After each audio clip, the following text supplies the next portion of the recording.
Hey everybody, it's LavenderTowne, and I hope you're somewhere cozy and safe because today I'm going to be reading and illustrating Faulty Wiring, a creepypasta by Harry Monster Man. I hope you enjoy.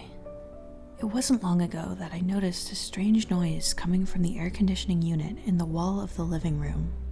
At first, it was almost imperceptible from the other noises such as a device would typically make. It started out as a slight clanking sound, only when it was first turned on. I had just chalked it up to the age of the apartments and the appliances within. Realistically, they weren't all that old in the grand scheme of things, but without constant upkeep, things break down and fall apart relatively fast. Everything in the place made at least some kind of noise. The washing machine shook, the dishwasher sounded like a jet taking off, and the fridge would kick on every few minutes and hum so loudly I'd have to turn the television up to hear anything over it. So you can see how it wasn't such a big deal for the air conditioner to rattle a little. So I put it to the back of my mind as just something that comes with age. That was until it started making it more and more often. I first noticed it when I turned it on and the rattling didn't go away after a second or two. I had better tell the landlord so maintenance can come fix this, I thought. After about a minute, it once again stopped and the thought faded into memory. A few weeks passed, and I began to notice other strange occurrences, scratching in the walls, the electricity flickering in and out, the occasional thump in the night. Again, things that could all happen due to the age of the wiring. Maybe a mouse had gotten into the walls, or a noisy new neighbor had moved in. All pretty explainable, I thought. Besides, I worked a lot and didn't really have a lot of free time to do much, so it didn't bother me. But when things started to go missing in my tiny one-bedroom apartment, I really started to worry. I hadn't been home in what felt like a couple weeks.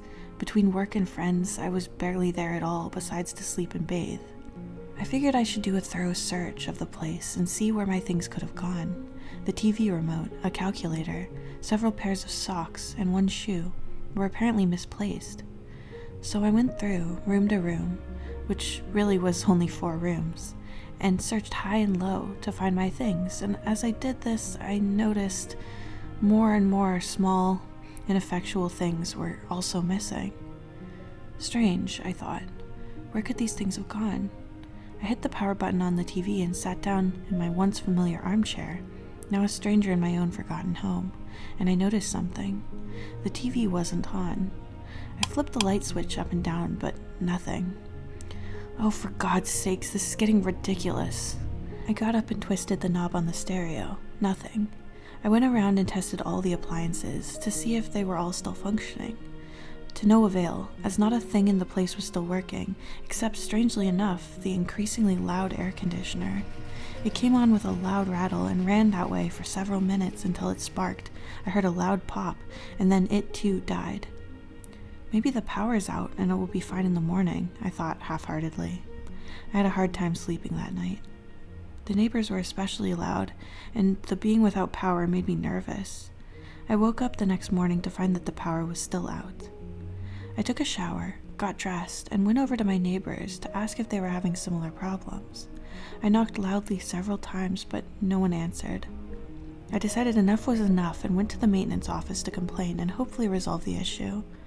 When I opened the door, the smell of stale smoke swept into my nostrils.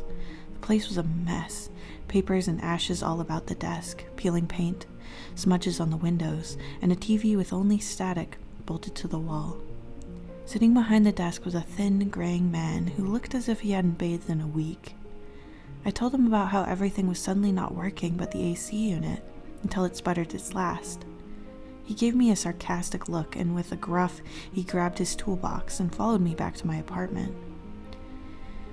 You see, I would have called, but for some reason nothing seems to be working, and I don't think the electricity is out because the air conditioner was running and suddenly died. Well, let's take a look at it, he said. He went over to it and unscrewed the faceplate and peered inside.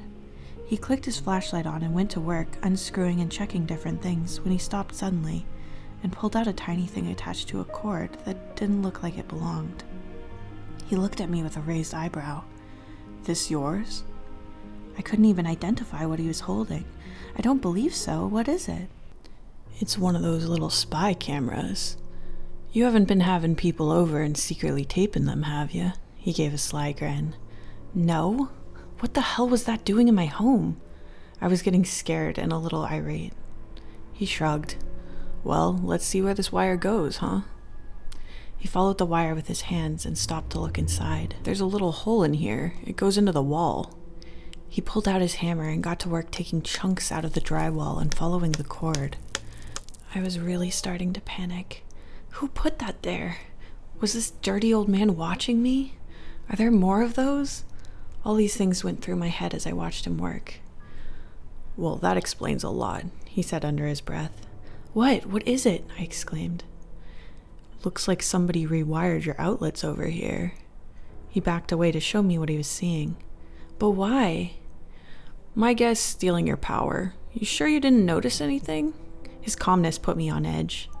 I thought back to the odd noises in my walls, the thumping, the flickering lights. What had once seemed like such a normal thing had my heart racing. I noticed a few things here and there, but I haven't been here a lot lately. I thought it was just an old place. He gave me a skeptical look and continued following the ever-expanding bunch of wires and cables throughout the place. Some wires would branch off to more tiny cameras, hidden in vents and just in the shadows. One was even wired into the eye of one of my pictures. How have I not noticed these? My heart was beating faster and faster as he discovered more. He kept going, and one by one found all my electricity had been rewired into one central bunch that led into the bedroom. My heart stopped. How long have these been here? Not long, I'd say. We check all the appliances and outlets before we rent the places out. Well, where does it all lead? He kept knocking holes with his hammer and following the dreaded cables until finally he stopped and looked into the most recent hole he made with a flashlight. The space between the walls gets a lot bigger here. I think I can fit. I see something glowing just around the corner. He smashed a hole just big enough for him to squeeze through and disappeared into my bedroom wall. He appeared again a few seconds later with a grim look on his face and his skin pale. He was no longer the calm, apparently fearless man he was before. You aren't going to want to hear this, but there's a little room back there. Bunch of monitors set up all over and all sorts of crap scattered around. It looks like someone was living in there, but there's no sign of them now. He swallowed hard.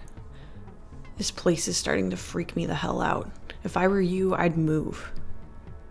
I packed up my things and left for my mom's that day, not wanting to spend another second in that place.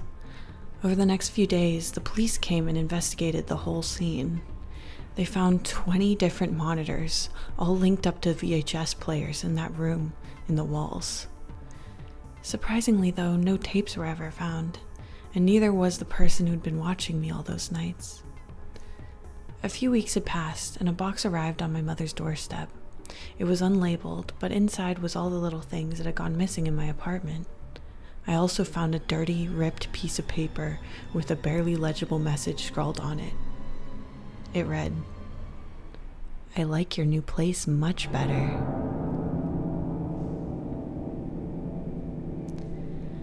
I hope you guys enjoyed my reading and illustration of Faulty Wiring, a creepypasta by Harry Monster Man. Stay safe out there, you guys.